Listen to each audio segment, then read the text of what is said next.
everyone, and thanks again for joining us at the 2023 Sloan Sports Analytics in Philadelphia. Conference. Literally My name is the Anna largest Yee, and I'm a first-year MBA student at MIT Sloan. convention, 10,000 people. It is my great pleasure to introduce our about 10 last people. panel of the day, Changing the Game, How the Sports Industry is Accelerating Progress in DEI. Our panelists today are Billy Bean, Senior Vice President of DEI and Special Assistant to the Commissioner at the MLB, Sola Winley, EVP Office of the Commissioner and Chief DEI Officer at MLS, Steph Strack, Founder and CEO of Voice in Sport and Voice in Sport Foundation, and Jonathan Bean, Senior Vice President and Chief Diversity and Inclusion Officer at the NFL. Our panel will be moderated by Katie Burke from HubSpot. The panel will run for 45 minutes and will leave 10 minutes at the end for questions. Please submit questions on Twitter using the hashtag #AcceleratingDEI. Questions will be selected by the moderator. And with that, I'll turn it over to you, Katie. Thank you so much, Anna. Big shout out to all the Sloan students doing all the Lord's work this week. And also big shout out to you because you're here rivaling happy hour. So our job is to be entertaining, informative, educational, and to be as good as a free happy hour might be outside. So it's a high bar, but I think we've got it. I feel good about our chances. We got this. Good. So I want to start with a lightning round, if it's okay. I'd love to start with quick answers from the panelists on what you think is the issue that is most overlooked in DEI at the moment. Billy, if it's okay, I'm going to start with you. I think the thing that's most overlooked is executing your programming. People want to talk about it, but and understanding the amount of time and effort and building those programs and making, it's a day-to-day 24/7, 365 process. The actual follow-through, I think that's an important one. So how about you? I think the thing that's most overlooked is the significant progress that's been made over the past couple of years, particularly within the sports industry. We tend to focus on the things that are not happening, but there's been significant work that's taken place over the last 2 years. And I think we need to spend more time talking about the successes that we all have. I love your positive energy. I think it's fantastic. Steph, what about you?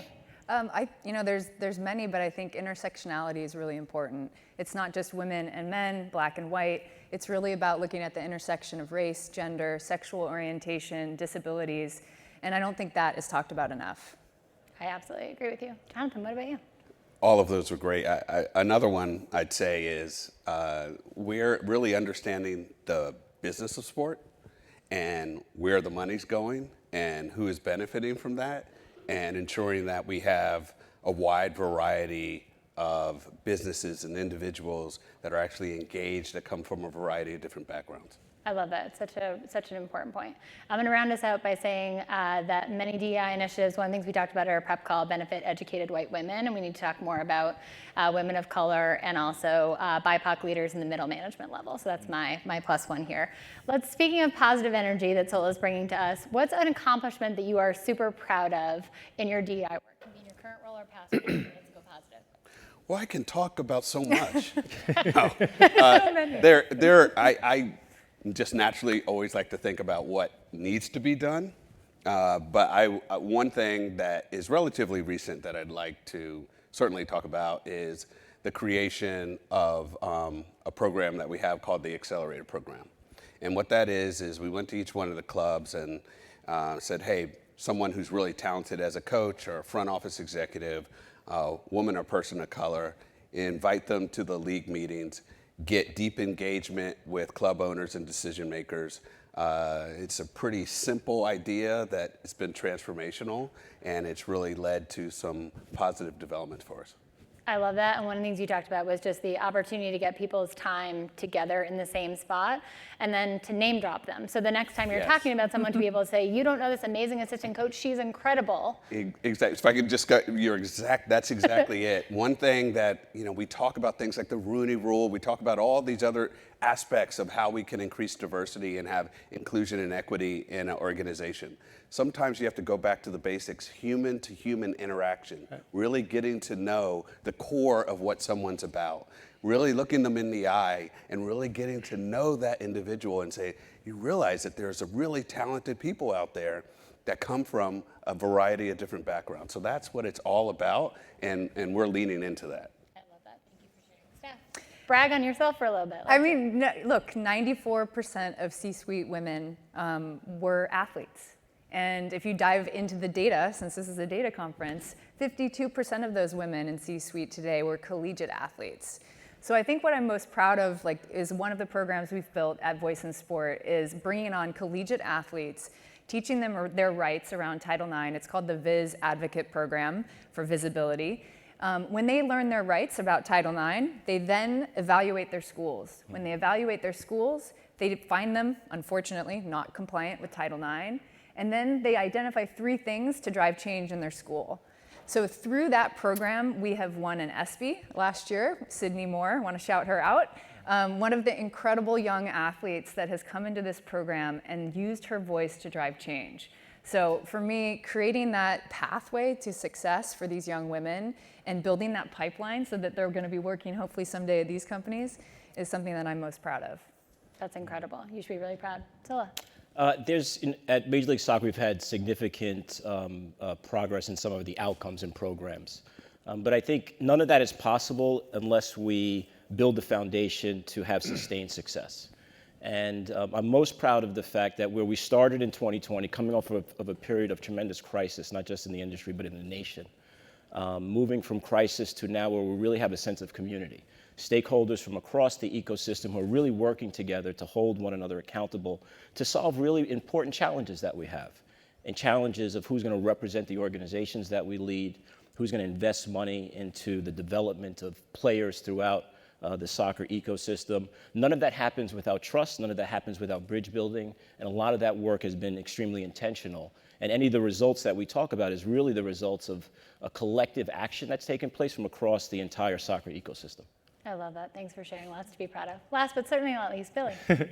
It's so interesting, like what John was saying at the beginning, there's so many different programs and initiatives, where people, culture, and community are concerned. And when him talking about his program makes me want to talk about ours, called MLB University. Baseball is being judged by whatever level of diversity we aren't by the representation we have on the field in manager positions, general manager positions, presidents. And so, I mean, there's so much other programming that is, we're seeing faster gains in representation than in those jobs. But one of the things that we launched last year is called MLB University. We have 2 seasoned, amazing experience African-American men, Tony Regans and Mike Hill, that oversee, and it's a candidate from each organization that is working in baseball that has been selected, and it's a 12-month course that's taught by world-class leaders of the topics that would make someone selected to run an organization, manage an organization, and mostly dealing with labor's contract, draft, all those specifics. And it's complex in the way it's comprised, but the results we will see very, very soon. And it takes time to execute or to see those results, but the progress is in the work. I love that. Thanks so much for sharing. And I will not be messing up the mic further. Is that better? We're good to go. Okay, fantastic. DEI work and address is a whole hot mess. Apologies, sir, for the mess here.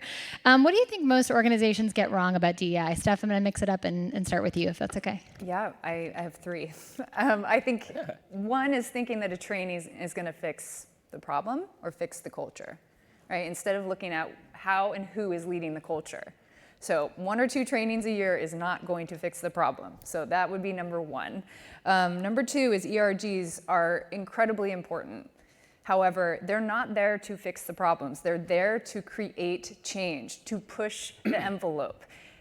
We need to have corporate leaders sponsor the ERGs and then be held accountable for the results of those ERGs. So if you're supporting the women of X company, then is your bonus tied to the results of increasing women in that company? So ERGs are incredible, but we need to think about the accountability. The third one is hiring. There are so many archaic norms in hiring process that we need to blow up. So one of those is thinking about who we hire based off of their title, their experience, or the current position they're in, or what education they had. Instead, look at skill-based hiring. And that is something that fundamentally we need to change. I love that. I'm John, a little passionate about this one. I like it. You're fired up. It's great. One of the things we talked about in our pre-call, John, though, was you said, hey, I actually think training has a time and a place. Let's talk about what you think training can do. Yeah, so I think there was a lot of research, especially can you hear me? Yep. A decade ago or so, that was basically saying, look, training doesn't work. Don't do it. It's a waste of your time. It's a waste of money.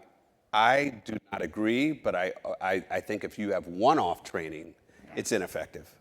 So if you have one-off inclusive leadership training or bias training or anti-racism training, one time, it's check the box and move on. But if it is a gradual, way, take your organization on a journey. DEI is an individual journey of development, and it's an organizational movement. So you have to learn together, and it needs to be continual. So we have DEI training every year on multiple topics.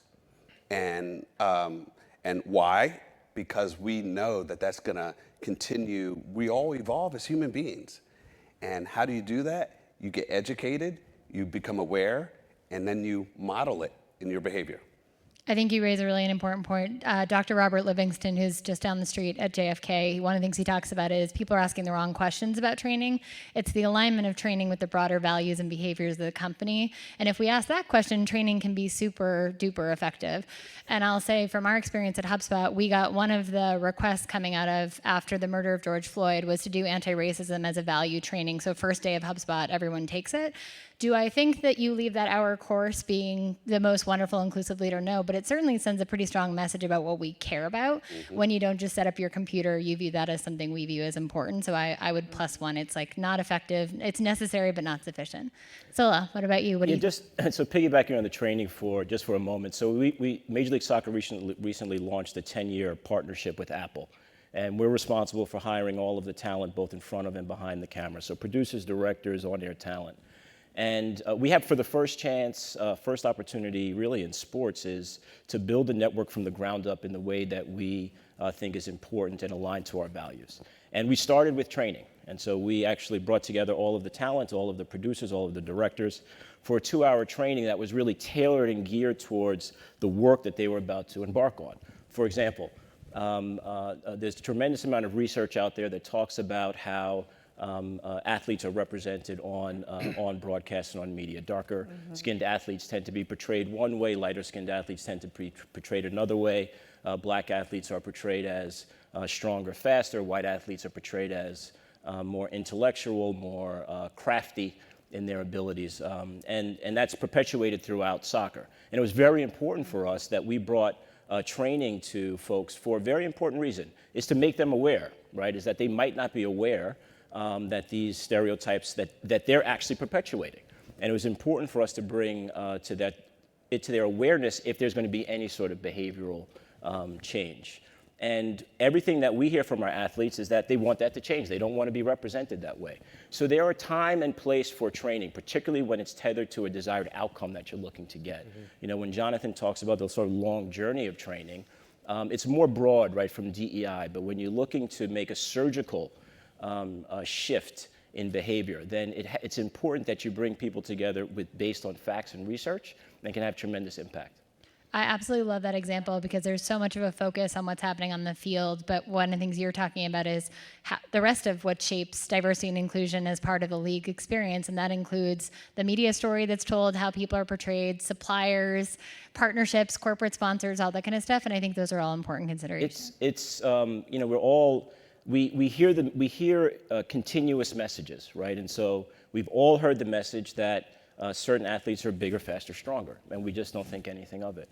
And so if we're going to start to shift culture on a more mass scale, it has to start with storytelling, right? The stories that we're telling have to be inclusive, they have to be thoughtful and intentional. I love that. What do you think most organizations get wrong, Billy?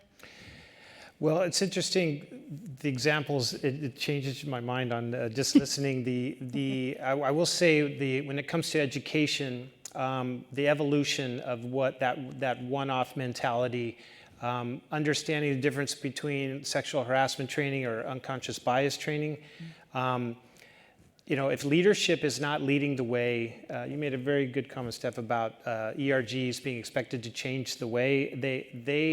They provide the cultural integration and the lived experiences that are the great fabric of our companies.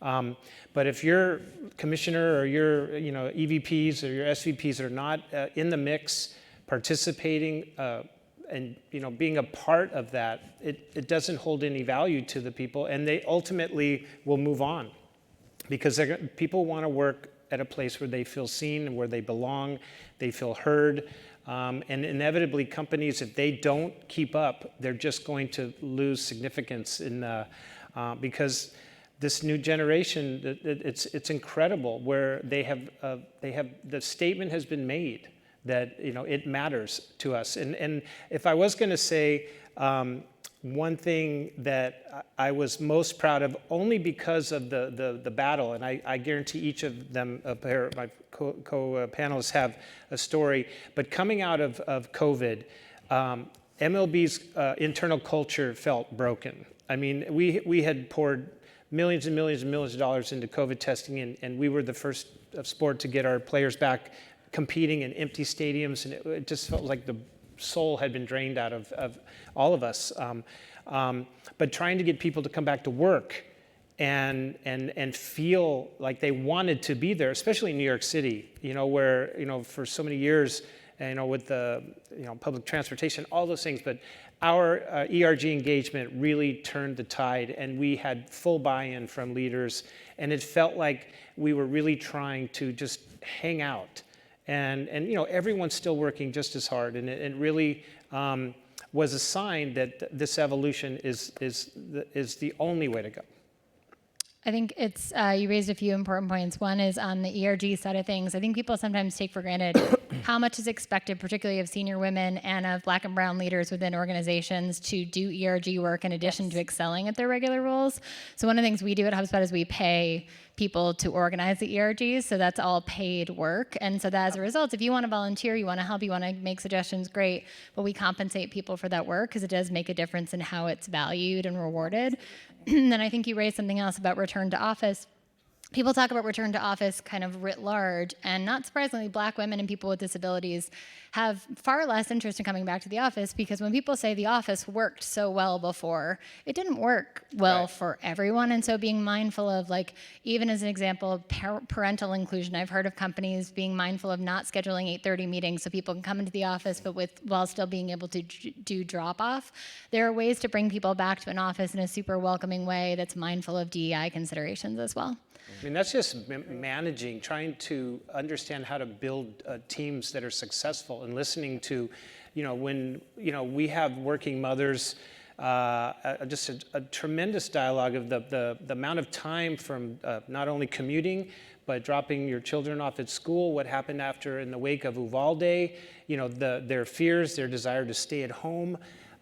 This is reality. We're all managing and navigating to try to get the very best out of our teams. And if you're not listening to that, if you're thinking it used to be, the way it used to be was the way it worked, again, you're going to fall behind. It's such a good reminder. And actually it brings us perfectly to the next point, which is, Scylla, you talked about 2020.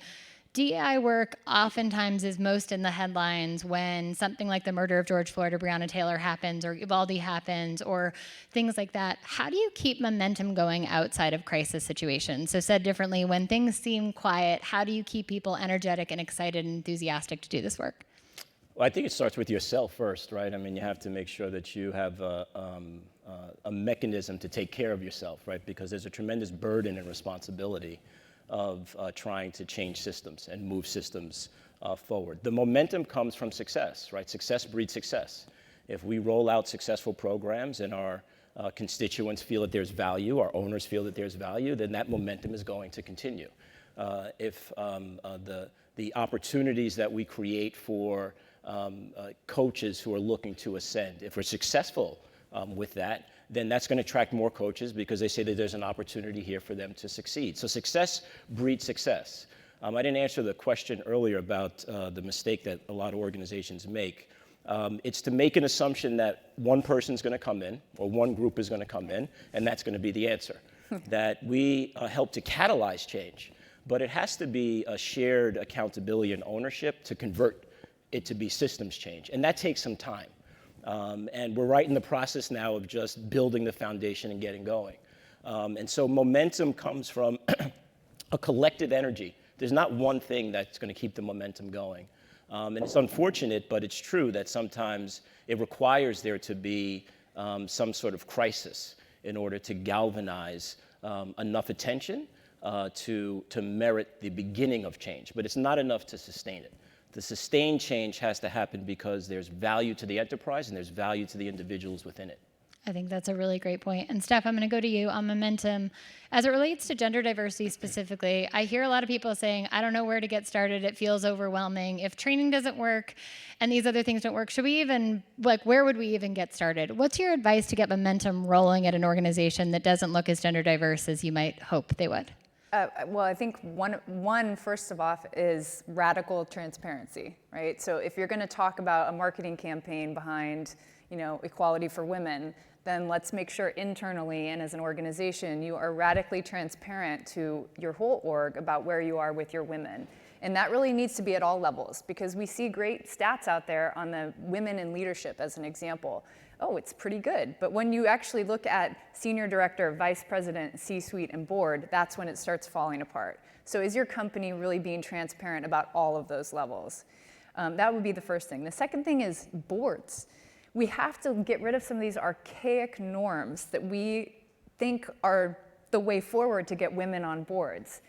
If one of the requirements, as an example, to get on a board is that you have to have board experience, how will we get more women on boards, right? So right now we know that 28% of C-suite are women across the top 3,000 publicly traded companies. But 6% is women of color, and 28% isn't good enough. And so when you take a look at some of those cultural norms, that's one that we need to really break apart. The third thing is sponsorship. Women don't need to be trained. At that level, we don't need training. We need sponsorship. So is somebody in that room that's making the decision about your next career move going to sponsor for you? Are they going to say your name in the room? And that's what women need in those organizations where they're just not getting over the top from that vice president level to the C-suite. That's a huge miss. So those are a couple examples of what you can do to get started. But I think accelerating a career path for women in your organization is something that every organization should be doing. So if you don't have an accelerated path built, it's time to build one. Because we won't get caught up unless there is some actual programs in place in every organization that will accelerate these women, because there are barriers. So what are you doing to create that accelerated path in your company? Make sure it's there, and then break down the norms of which people need to have this, that, and that to get to where we're trying to get all of these diverse leaders. That's the part we got to crush. I love that wisdom. The best time to start your diversity program was yesterday. The best next time is today, but tomorrow is not the answer. It's not going to get better. And one of the things when we were releasing our diversity data at HubSpot, our gender diversity was pretty good, but our racial diversity as a Boston-based company was, embarrassing. And before we hit publish, one of our execs said, well, I'm really concerned that our BIPOC candidates are going to know we're a mostly white company. And I was like, they know. Yeah. They know. Trust me, they know. And I was like, and also, what's the alternative? They get here the first day. Like, how do you think that's going to go? Yeah. And what we found, not surprisingly, was releasing our data. Nobody expects perfection. Everyone expects some level of transparency and progress, and that makes the world of difference. That's right. Jonathan, would love your thoughts on momentum. NFL is in the headlines a lot with a lot of feedback on diversity. How do you keep momentum going and get energized and excited beyond the accelerator program? Yeah, I mean, I think one is all of the sports industry is such a big brand. All of the leagues are big brands. So you're going to get the attention and you're going to get the scrutiny, which we invite and welcome. But I think the critical part is it goes back to we need to have a vision. We have to be clear on what our purpose is and what our strategy is. So we have to lay that roadmap. We have to have accountability, and I love the transparency because that's one of the things that we're really working on. We're working on internal transparency.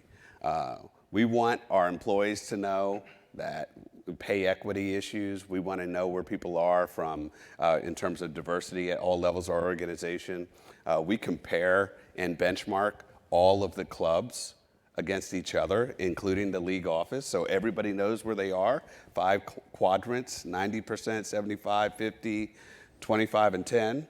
So nobody, of course, wants to be at the bottom.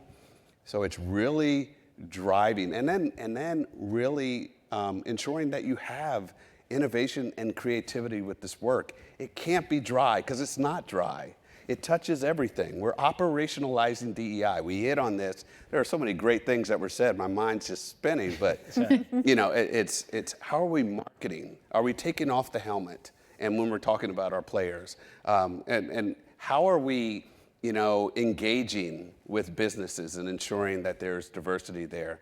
How are we? What are we doing for our employees? We're so focused on the fans and on the players and the game, but let's never forget our employees. You have to touch all of it, and you have to be innovative and creative and pull people in and hold people accountability and have clarity of your purpose. It's such a good reminder. When I switched from marketing to doing HR work, someone gave me good advice, which is you can't be the librarian for too long, because if you're always the person who's shushing other people or slapping them on the wrist for stuff, people start to dread you coming, right? And as you might imagine, if I'm rounding the corner and you're like, oh God, here she comes again, that's a problem. You're not going to want to talk to me about how we, and so I think your point on celebrating wins is so important. And I also think, to your point, just making it fun and energizing for people is so important, so it doesn't become a headache. You just said something I have to throw this into. I love it. Is you have to be humble with the work that you're doing, and always acknowledge that there's so much more work to be done, and that's important. That's the part of the transparency to our fans, to our corporate partners, to our employees, to our players. Really saying, look, we're working on this. We're going to keep pushing. We're going to get some wins. We have so much more work to do, and making sure that everybody acknowledges that. And that's a critical piece too. I love that. Coming from a place of humility is so important. Billy, I'd love to hear from you on momentum, how you keep it going within Major League Baseball. I mean, the way that we did it internally with the Office of the Commissioner with 1,500 employees, you know, we try to elevate the lived experiences of our employees. That's something that never existed before. The LinkedIn world is a huge motivator for young employees to elevate the work that they're doing, and the composition of those employees, you know, whatever their identity is, does make people feel like we're getting it. And before, you know, like you're saying, are we, you know, only talking about the players all the time? Are they the only thing of value? And, you know, understanding that we're pushing out content 24 hours a day, 365 days a year. We have people working around the clock, and they are valued. They're a part of it. We're trying to create a family culture where there's a level of appreciation. We're doing the World Baseball Classic right now. I was talking to a coworker, Del Matthews. He's in Taiwan. He's going to be there for 18 days. You know, we want people to know the type of commitment. You know, his dad played in the major leagues, and he's probably going to be a GM someday, but right now he's grinding. And when nobody's looking, even though it's going to be an amazing experience, and he'll be in Miami, you know, in 10 days at the semifinals. And so for us, I think it's important when you do have those moments where the world stops and it's like, what is it all about when we're witnessing horrific crimes against human beings and we feel helpless. Talking about how we're feeling or asking how we're feeling has become something that has started to resonate in our house. I feel like that it's just important to I know ever since COVID, it seems like we're less reticent to talk about our mental health and wellness and what we need to feel like I can go to work for 10 hours today. And so I think it's just constantly elevating with we have 9 ERGs in our at the Office of the Commissioner, and we push out, we uplift stories about people in the minors at the club level, at the Office of the Commissioner, and things that make us feel like we're in it together. I love that. And I think you raised such an important point on asking how you are. I heard a DEI practitioner talk about after COVID that it's important to ask it a second time. So in other words, the first time around, you say busy or fine, right? 90% of the time. The second time saying, just want to check in really, how are you? And creating that space for vulnerability versus rushing into the agenda. I think that makes a huge difference. Let's talk magic wands. Everyone has a wish list. It's not quite Christmas time for Santa yet, but if you could wave a magic wand in your organization to accelerate DEI progress, what would you use it for, Jonathan? Wow. I think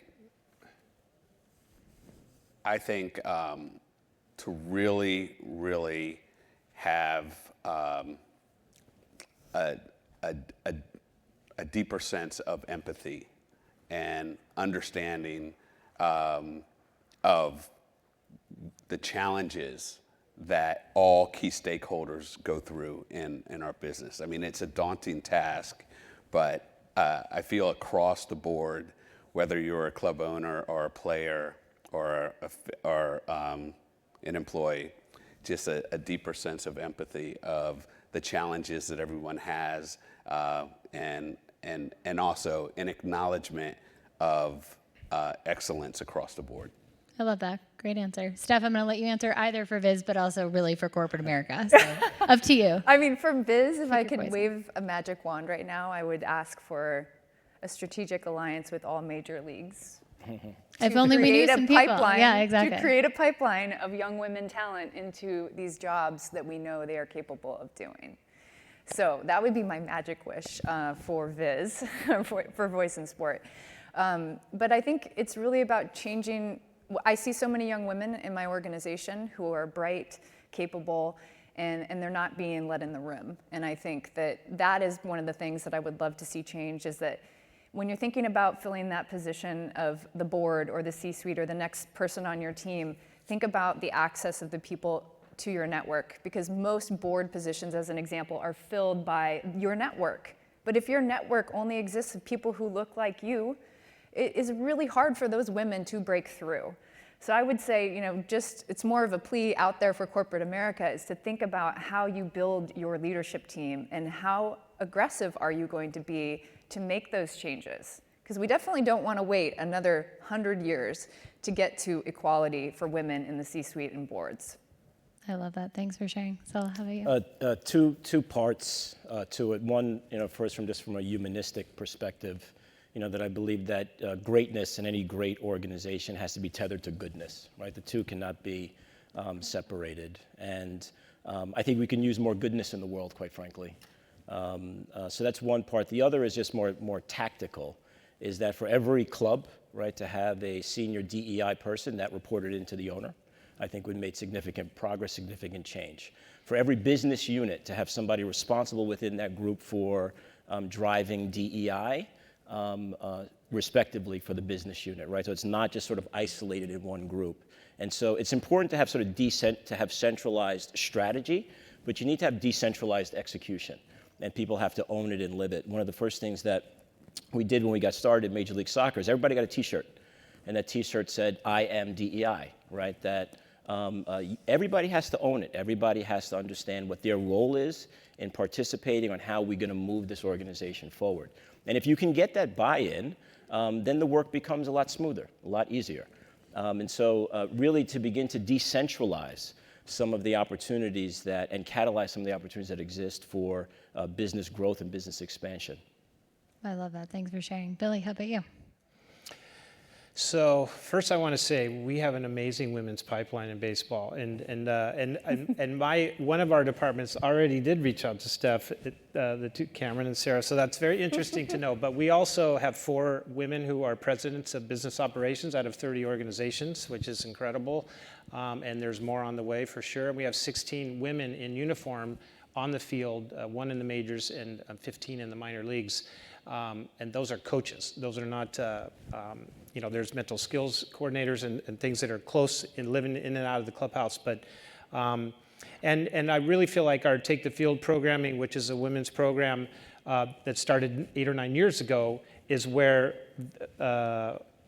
these candidates have come from. We have 2 women managers in the minor leagues, which is unprecedented. And it can only change. I think if I had a magic wand, which none of us do, and you can tell by how tired we all look, because it is you become the parent of your values in your company when you have this job, and it is devastating some days, because some days I feel like I'm so proud, and then there's just like one thing will happen, and it's a punch in the gut, and it's not to feel any self-pity or anything, but it's because progress is slow, it's constant, and you know, we get the conflict and drama get the headlines, not the little wins.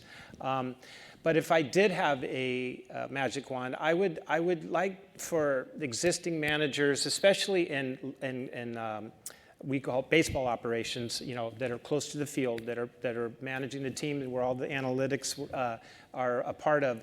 If those people would, just for once, drop their fear of change and let that diverse energy into the room, because everyone has to learn on the job. It takes a hot minute to figure out what you're doing when you walk into any new job. I don't care if you went to MIT or not, but and it's just about team building and trust and delegating. And really, the way managers are selected in our sport now, the first question they ask you is, what kind of team can you build? It's not like, do you know the X's and O's of baseball? And so it's just getting to, we're right there. We've all been talking about it for a while. When I started, I'm a former player. I played 6 years in the majors, and I always felt like the other in my clubhouse, because I was the only living gay Major League Baseball player for 30 years until 3 or 4 months ago. A former player named TJ House came out. Hey, just to interrupt, let's take a minute. That is a big deal, and you should be really proud of what you've done. And a big deal that he came out as well. But my point is that I played in the 80s and 90s. My dad was in the Marine Corps. I'm the oldest of 5 boys. I was raised Catholic. You can't get any less gay than that. There's just not, and I'd never met anybody that was gay, and when I was growing up. And so I always expected life to hand me, I had the power to keep my identity a secret. And being good at baseball protected me from bias and stereotypes that people in my community are subjected to every single day. And so when I was brought back to baseball, because I left it, my partner died of HIV-related causes while I was an active member of the San Diego Padres in 1995. And I was afraid to find out if I was HIV positive, and I went to the park in the closet, grieving the loss of a partner, and hiding my secret still from my friends and family. And what my lived experience allows me to do is to have empathy for everyone else's lived experience. When you walk into a conference room or a meeting and you're a woman, are you sexualized the minute you walk in because you look amazing and you're pulled together and you run 10 miles a day, or are you treated as a professional? If you're a man of color, are you thought that you're a diversity hire, or your brother's the head coach of the football team, that's why you got the job, or whatever bias or baggage people are bringing in, we're all subjected to that.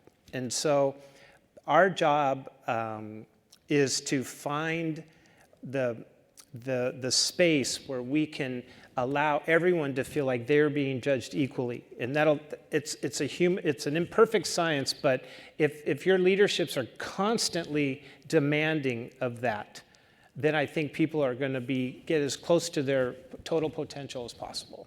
It's such a powerful reminder, and it gets back to what you were talking about, the humanity side of things, of just connecting with people on a human level. If you understand, which everyone does, obviously on a spectrum, but the degree to which it feels like the kid standing there with your tray, waiting to be asked to sit at the cafeteria table, it makes a big difference, and then you can empathize so much more with other people's lived experiences. Thank you for sharing that.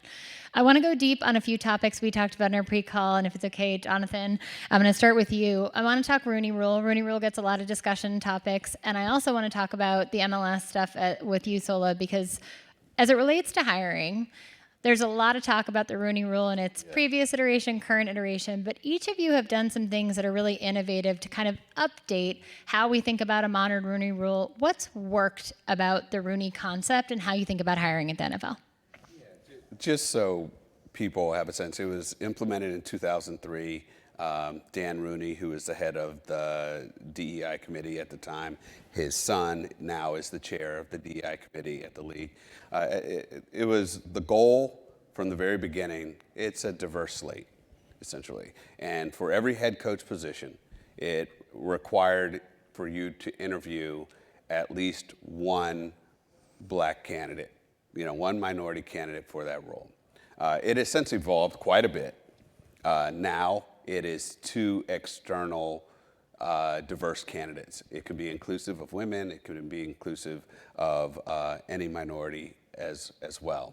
But the goal of the Rooney Rule is to broaden the pool of candidates that a club would be looking at for an opportunity, whether it's head coach, general manager, coordinator, now QB coach, and also senior executive roles that we have at the league. That is the goal. And unfortunately, I think it's misunderstood. I think a lot of people think the Rooney Rule means, that means that it's a silver bullet and all of a sudden more women and people of color are going to get hired. And in particular, black coaches as it pertains to head coach. The Rooney Rule itself, its goal is to provide more access and opportunity to compete for positions, which is exactly what it has done over the years. What we've noticed is more candidates are being interviewed. What we've noticed is a vast majority of more diverse candidates are being interviewed. Where we're challenged is the yield, the actual hire is still a challenge. It's a challenge for us with head coach. We have more GMs that are black than we've ever had in the history of the NFL, more diverse GMs than we've ever had, more diverse and black presidents than we've ever had in the history of the NFL. We're more diverse now than we've ever been as a league. You look at club diversity and also league. So that shows the effectiveness of our policies and also the Rooney Rule. With that said, I think it's really important. The Rooney Rule is not the answer and solution to us getting where we want to get with women and also with people of color. It's not.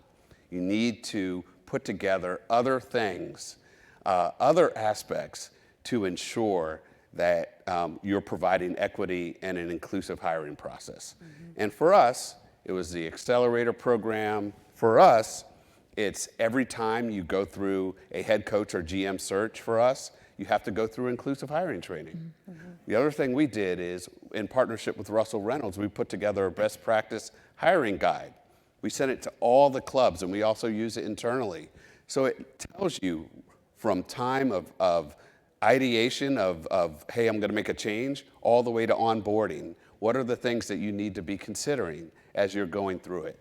So there's a variety of things that we all need to do in any organization that you're in to ensure that you're providing an equitable and inclusive process. I fundamentally believe, because there's greatness everywhere, that if we can focus on process and focus on the mindset of the decision maker, that we will see an increase of diversity in all areas.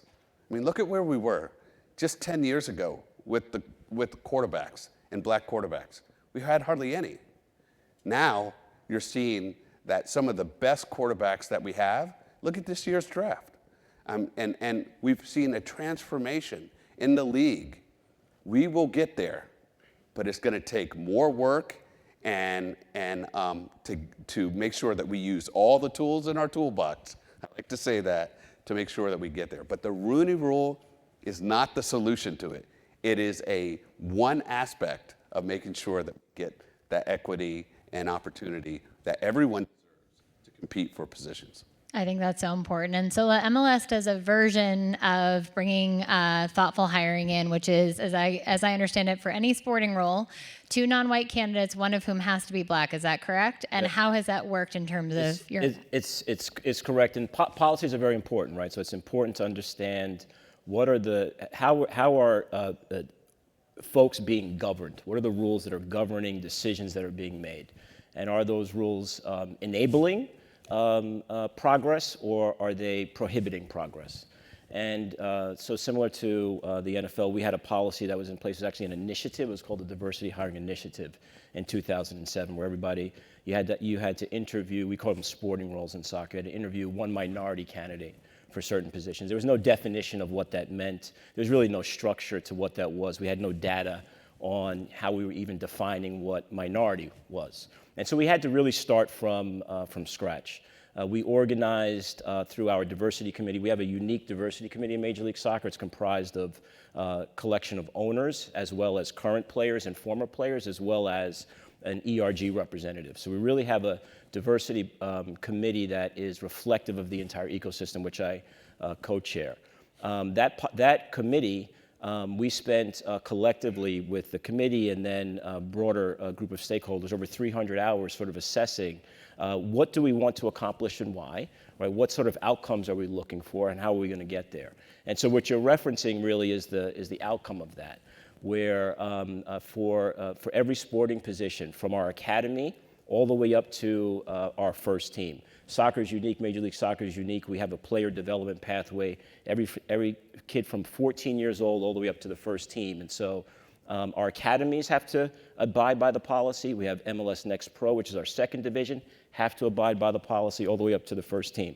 We launched a program similar to the NFL Accelerator program in December of last year. We call ours MLS Advance. Similar components. How do we prepare candidates for these interviews? As important as preparing candidates, though, some of our general managers, some of our club presidents, they might have never interviewed a senior woman of color. They might have never even interviewed a black person to be a head coach.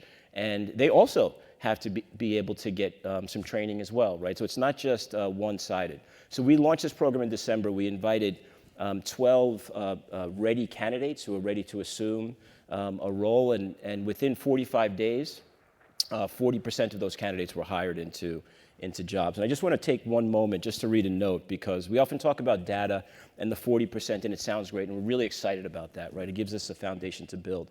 But these are real lives, right? These are human beings that we're talking about who didn't have an access to an entry point to getting a job, right? And we're creating opportunities for them to be seen and to be heard and to prove that they can compete at the highest level, right? So this says, good morning. I wanted to personally thank you for the time, belief, and investment you made in helping me to take the next step in my career.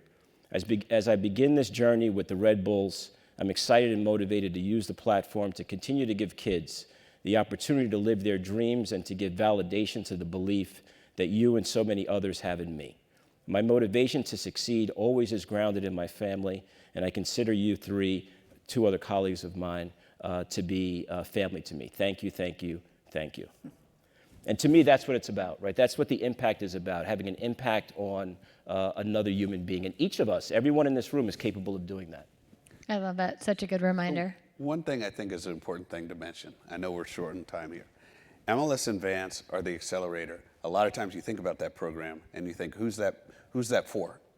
And I'm sure most of the audience would say, of course, it's for the participants.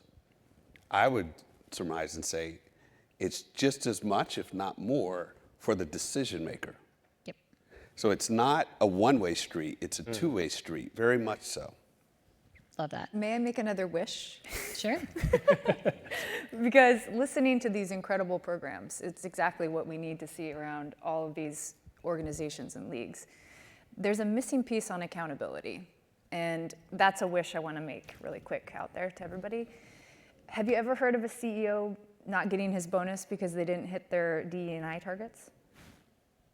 Anybody? Medallia has it, actually. So, there are a few, yeah. yeah. One. That's amazing. Huge shout out to them. I think that there needs to be more of that. If we're going to take it as serious as what we are all saying and these incredible programs that these men are building, then we need to have the accountability from the top. And it needs to be connected back to how people are being paid. If revenue continues to be the marker for success and moving up, then it's going to be hard to see the success we want to see and the progress at the speed in which we want to see. Agree. We got some really awesome questions from our audience, so I want to make sure I ask those, if that's okay with the group. We could talk for hours about this topic. We got a great question about how to prevent DEI work from being performative, and the example was Black History Month, Pride Month, Legos being rainbow colored for June. Would love to hear from, maybe we'll start with you, Billy, how we make sure that the DEI work that we do is celebratory but not performative. Well, I think there's, first of all, the Heritage Month model is expansive, and it's an opportunity. If your programming is events that are celebrating the lived experience, it's not MLB slapping a logo on a bunch of commercials saying, Happy Black History Month.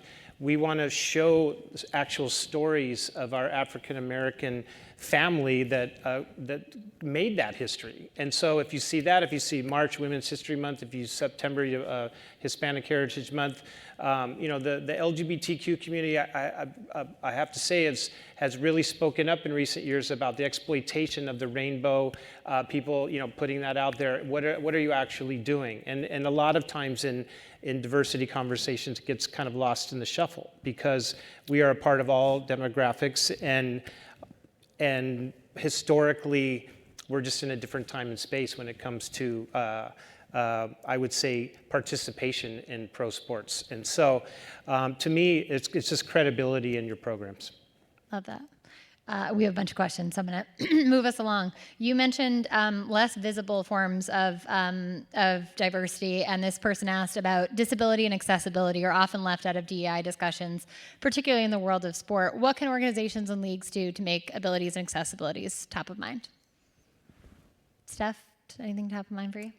Sorry, can you repeat the question? Abilities and accessibility. So I'll tell you what. I'll give you a minute. I thought you said leagues, so I'm like, what leagues can do? Yeah. I mean, I think one of the biggest things is storytelling. Where are the people today in those leadership positions? Tell their story. Make it more visible. It's why I created my company, to bring more visibility to women, other diverse voices in the industry. So number one is storytell the people that you already have in positions of power, because that is missing. Seeing is believing. We need to see more people in those positions. So I think that's one. And another is speaking with them, making sure that you know what it is that they feel like is missing, and then support them along that journey. It kind of goes back to the ERG discussion. There really needs to be accountability tied back to supporting those groups inside your organization. I have just a quick point. I think one of the most popular things that came out of the Super Bowl was the NFL's vision to highlight accessibility with the hearing impaired. The woman that was shadowing Rihanna is like a global celebrity now. And it was one of the most enjoyable parts of the whole event. And it just, I like 3 years ago, I got a letter from the Rutenberg Foundation out of Boston, and it was just a subtle note of baseball's use of the word disabled list. Why do you continue to? Because it was just a misunderstanding of the term, and I walked over to the commissioner's office.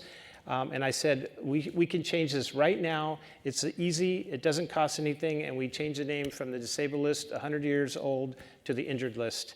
And we've got so much feedback. And I was like, it's not that hard sometimes. Just listen and lead the way. And then that brings more people closer to your game, and then you're becoming more accessible. It's such a great reminder. Jonathan, you have something? We have which is great. We're launching disability ERG right now. We have an incredible group. The other thing is, you have to engage with the community always. That means in and out. So we also have partnered with Lyme Connect because we want to proactively engage, and we see that as a resource for employees, and so we want to aggressively recruit as well, and engage in every other way that we engage with all of our communities. I love that. I think we could probably all do more, quite frankly. My brother-in-law is born with spina bifida. He just shared a story with me about how challenging it is just to fly, right? How we just take for granted, right? He can't get up and go to the bathroom during his flight, right? It's not like the airlines are going to make now all of a sudden extra wide aisles, right? Where he can do that, right? And so some folks' lives are really limited, right? And we have to do everything that we can to make people feel welcome at every opportunity, right? So the stadiums that we're building, we have to make sure that they're accessible and that people feel that they can have as good of an experience as anyone else in that arena. And I think we could all do more. I think that's such an important reminder. And you mentioned flying.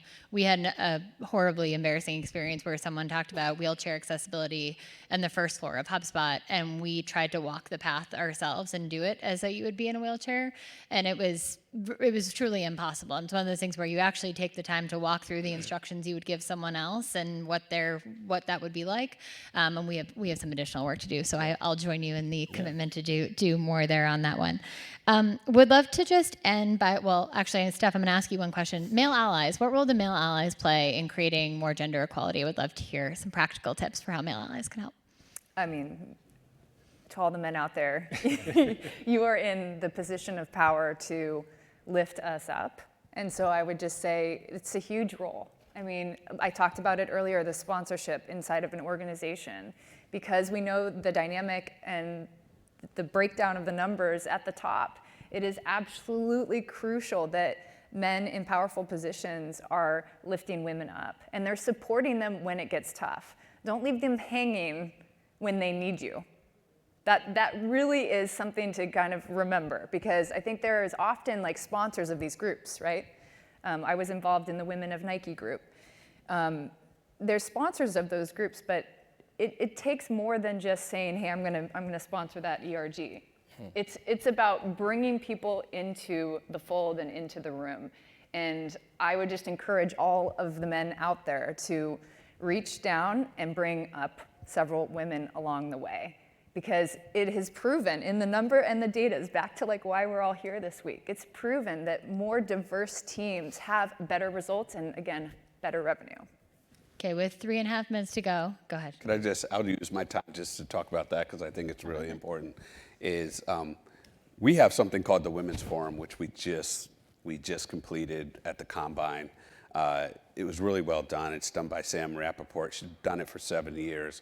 It's led to 225 job opportunities for young women aspiring to go into coaching, football ops, and other areas. And it's built off of allies. We were there. We had 10 head coaches, 12 general managers. We had the commissioner there. We had 4 owners there. You need allyship. We all do. Mm-hmm. All communities need allyship in order to get there. You're not going to get the progress you want, but we all need allies in all the efforts that we're doing in all the different spaces. Without it, we're just not going to move. Good reminder. 2-minute countdown. I'm going to hold us accountable for another lightning round. We talked about hiring. We didn't talk enough. I'm going to call myself out on retention and growth. What's one piece of advice to make sure that organizations are prioritizing retaining underrepresented talent and growing underrepresented talent, regardless of what type of organization they're in? Steph, you mentioned sponsorship earlier. We mentioned ERGs. Let's give people a tip on retention and growth. Sola, you're making eye contact with me, so I'm starting with you. Well, everything was just making that's fine. Representation is very important. If you don't see folks that reflect you back and you can see yourself in them, it's very difficult to retain people. When I started in Major League Soccer, we really had challenging times with our black employees because there wasn't a lot of black leadership. I'm the first senior black executive in the league's 27-year history. And so we have to give people a reason to stay, right? And saying that we have a bunch of diversity initiatives is not good enough. They have to feel a difference in their life every single day by the opportunities that they're given, by the promotions that they have access to, by the pay that they're given. And that can't just be talk. It has to be action, right? That culture matters. And there's not a successful organization out there that's not fueled by culture. And the data's out there already, right? We don't have to do more data, right, about inclusivity and innovation and how that drives revenue. So if we're going to retain great people, right, we like to say that we're the league of choice, right? We want the best players in the league to come work and compete at Major League Soccer. We want the best talent from around the world. We want the best coaches. We want the best employees. And it's one thing for employees to make a choice to stay there. We got to give them a reason to stay, right? And our reason is to create a culture where they can add tremendous value. Unlike some of the other sports leagues that have been around a little bit longer than we have, we got plenty of work to go around. And so we don't have a large infrastructure. And so there's no shortage of opportunities for people to demonstrate their value and demonstrate their worth. And as leaders of organizations, we have to create those opportunities for people to shine. I love that. We started with positivity. We're going to end with your positivity, if that's okay. You all are doing such amazing work in your organizations and in the world, and I just want to say a huge thank you for your insights today, and thank you to all of you for your thoughtful questions. Look forward to continued conversation and progress, and Anna, thanks for wrangling us cats and organizing an awesome panel. And for hanging out till 6:15 on a Friday. Thank you. Thank you. Yeah.